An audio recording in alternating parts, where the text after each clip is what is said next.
It is almost impossible to remove and replace your dash pad with the front windshield in place. Please follow the link provided at the end of this video for additional assistance on how to remove the windshield. The dash pad is held on with two different types of fasteners. One type simply presses into the top of the metal support, shown by the yellow arrow, whereas the other is actually an embedded stud in the pad itself, green arrow.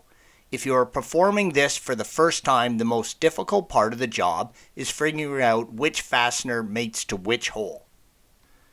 This photo shows the location of the studs, shown in white, and the plastic press-in fasteners, shown in yellow, on a 73 dashboard.